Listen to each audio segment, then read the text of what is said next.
Leo Tolstoy की एक बहुत ही प्रसिद्ध कहानी है। कहते हैं कि पुराने रूस में 3 फकीर बहुत प्रसिद्ध हो गए। वे इतने प्रसिद्ध हो गए कि वहाँ का जो सबसे बड़ा पादरी था उसे उन तीनों फकीरों से बड़ी ईर्ष्या होने लगी, क्योंकि धीरे धीरे लोगों ने चर्च में आना ही बंद कर दिया था। चर्च से लोगों की भीड़ बिल्कुल गायब सी हो गई थी। अब सभी लोगों ने उन 3 फकीरों के पास ही जाना शुरू कर दिया था। वहाँ का प्रधान पादरी सोचता कि ये तीनों कौन हैं जो मेरे रहते संत बन गए, क्योंकि ईसाईयत में एक प्रथा है कि जब तक चर्च किसी इंसान को मान्यता ना दे दे तब तक वो संत नहीं बन सकता। पादरी बड़ा परेशान रहने लगा, क्योंकि लोगों में चर्च की लोकप्रियता दिनों दिन कम होती जा रही थी। लेकिन एक दिन तो हद ही हो गई। पादरी पूरे दिन चर्च में बैठा रहा, लेकिन एक भी व्यक्ति चर्च नहीं आया। पादरी के क्रोध का ठिकाना ना रहा। उसने निश्चय किया कि आज तो उन तीनों फकीरों की खैर नहीं, आज तो मैं उन तीनों को सबक सिखाकर ही रहूंगा। वह अपनी पूरी पादरी वेशभूषा में तैयार हुआ। उसने सोने का ताज पहना, हाथ में प्रधान पादरी का प्रतीक वाला सोने का डंडा लिया और चल पड़ा उन तीनों से मिलने। वे तीनों एक बड़ी सी झील के उस पार रहा करते थे। पादरी एक नाव में बैठकर झील के उस पार पहुंचा। थोड़ा आगे चलने पर उसे एक बड़े से पेड़ के नीचे 3 सीधे साधे से इंसान बैठे हुए दिखाई दिए। वे तीनों पलथी मारकर चुपचाप उस पेड़ के नीचे बैठे हुए थे। पादरी ने उनके पास जाकर कहा, क्या तुम तीनों ही वो प्रसिद्ध संत हो जिनके कारण लोगों ने मेरे चर्च में आना बंद कर दिया है? उन तीनों ने कहा, संत?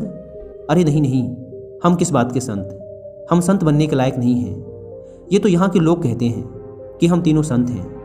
पता नहीं किसने ये झूठी अफवाह फैला दी, जिसे सुनकर लोगों की भीड़ यहाँ आती है।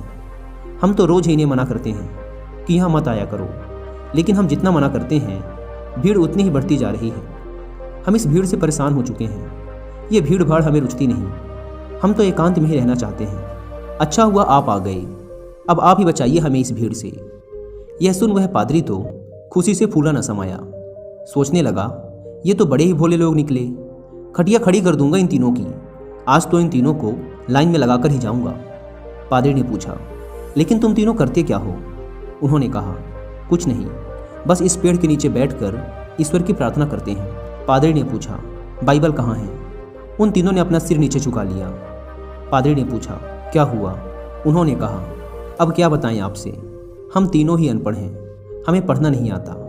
बाइबल रखकर भी क्या करेंगे? यह सुनकर तो वह पादरी और भी खुश हुआ। सोचने लगा, अनपढ़ हैं फिर भी इतने सारे लोगों को बेवकूफ़ बना रखा है। इनकी तो मैं मटिया मेट कर डालूंगा, पूरे शहर के सामने इनकी बेइज्जती करूंगा। पादरी ने पूछा, फिर तुम लोग प्रार्थना कैसे करते हो? चर्च की प्रार्थना तो तुम्हें याद होगी ना? यह सुन उन तीनों ने फिर से अपना सिर नीचे झुका लिया। पादरी ने पूछा, अब क्या हुआ? तुम लोगों ने फिर से अपना सिर नीचे क्यों झुका लिया? उन्होंने कहा, क्या बताएं, बड़ी लज्जा आ रही है आपसे बताते हुए कि हमें प्रार्थना भी नहीं आती। पादरी ने आश्चर्य से कहा, क्या तुम्हें प्रार्थना भी नहीं आती? उन तीनों ने नाम में अपना सिर हिला दिया। पादरी ने कहा, फिर तुम तीनों प्रार्थना करते कैसे हो? उन्होंने कहा, आपके चर्च की प्रार्थना तो बड़ी लंबी चौड़ी है, हम अनपढ़ गवारों को याद ही ना हो पाई, और फिर गलत पढ़ने का कोई मतलब भी नहीं है। इसलिए बहुत सोचने के बाद, बहुत गणित भिड़ाने के बाद हमने अपनी खुद की एक प्रार्थना बना ली। यह सुन पादरी जोर से चिल्लाया, क्या तुमने अपनी खुद की प्रार्थना बना ली? प्रार्थना तो सर्वमान्य होती है, शास्त्रों में लिखी होती है, हजारों हजारों साल पुरानी होती है। जीसस को तो प्रार्थना खुद परमात्मा ने सिखाई थी, लेकिन तुम लोगों ने अपनी खुद की प्रार्थना बना ली। उन्होंने कहा, हमसे बहुत बड़ी गलती हो गई, हमें माफ़ करें। हम अनपढ़ गंवार इंसान, हमें कुछ नहीं पता। अब आप हमें जो प्रार्थना सिखाएंगे हम वही प्रार्थना आज से करेंगे। हम आपके पैर पड़ते हैं, हमसे बहुत बड़ी गलती हो गई, हमें क्षमा करें और आप हमें अपनी वाली प्रार्थना सिखाएं। लेकिन पादरी के मन में भी जिज्ञासा जागी कि देखूं तो इन्होंने कौन सी प्रार्थना बनाई है। पादरी ने कहा, पहले तुम लोग मुझे अपनी प्रार्थना सुनाओ। उन्होंने कहा, नहीं महाराज, हम अनपढ़ों की प्रार्थना का कोई मतलब नहीं। आप हमें और शर्मिंदा ना करें, आप हमें अपनी वाली प्रार्थना सिखाएं। लेकिन पादरी नहीं माना। इसलिए पादरी के बार बार कहने पर आखिर में वो अपनी प्रार्थना सुनाने के लिए राजी हो गई। उन्होंने कहा, हमने बहुत सोचा, बहुत विचार किया, लेकिन हमें कोई प्रार्थना ना सूझी। फिर हमें याद आया कि ईसाईयत में तो भगवान के 3 रूपों को माना गया है, इसलिए हमने इसी पर अपनी प्रार्थना बना दी। अगर आप हमारी प्रार्थना सुनेंगे तो हम पर हंसेंगे। इसके बाद वे तीनों चुप हो गए। पादरी ने कहा, अरे बताओ, नहीं हंसूंगा मैं। उन्होंने कहा, भगवान के 3 रूप हैं, इसलिए हमने प्रार्थना बना दी कि हम भी 3, तुम भी 3, हम पर कृपा करो। यह सुन तो वह गंभीर पादरी भी हंस पड़ा। बोला, जिंदगी में बहुत प्रार्थनाएं सुनी, पर ऐसी प्रार्थना कभी ना सुनी। वह मन ही मन सोचने लगा, बड़े बेवकूफ़ लोग हैं, आज तो इनकी यक्त ठिकाने लगाकर ही जाऊंगा। इन तीनों को मेरे पास चर्च में आना ही पड़ेगा। उन तीनों ने कहा, आप हमारी छोड़िए, अपनी प्रार्थना सिखाइए, हम आज से वही करेंगे। पादरी ने उन्हें चर्च की प्रार्थना सिखानी शुरू की। उन्होंने कहा, एक बार और।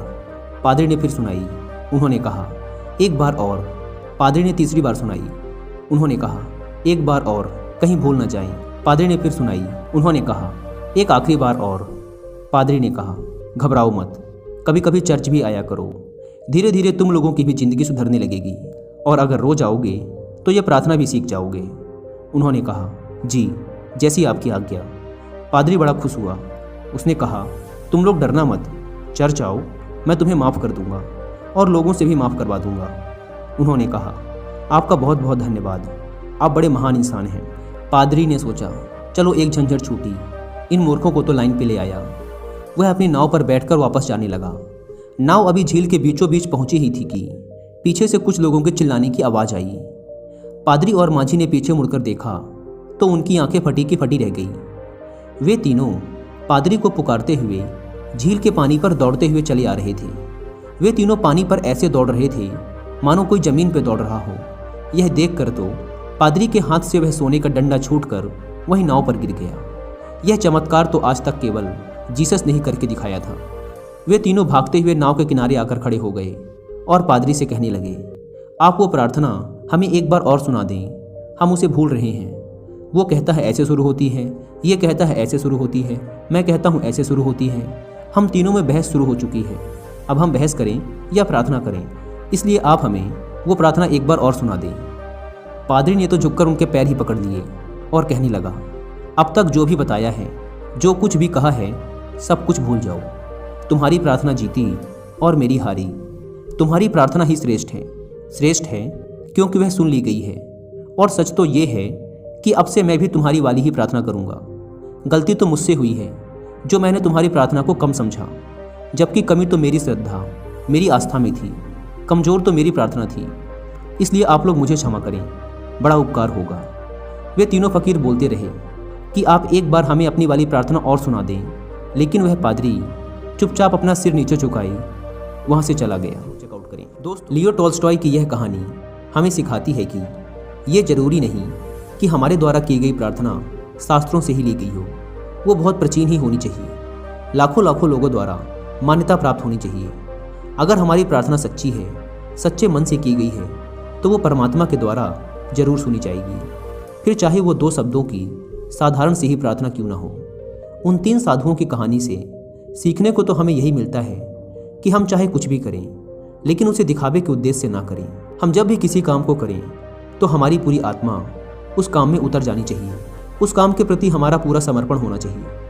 अगर हम हर काम को इसी तल्लीनता के साथ कर पाए तो हर काम में हमारी सफलता निश्चित है, जैसे कि उन 3 साधुओं के साथ हुआ था। उन्होंने अपनी प्रार्थना को इतने समर्पण भाव के साथ किया था कि प्रार्थना उन्होंने नहीं, उनकी आत्मा ने की थी। फिर उनकी प्रार्थना इतनी सच्ची हो गई कि ईश्वर भी उनकी प्रार्थना को सुने बिना ना रह सका।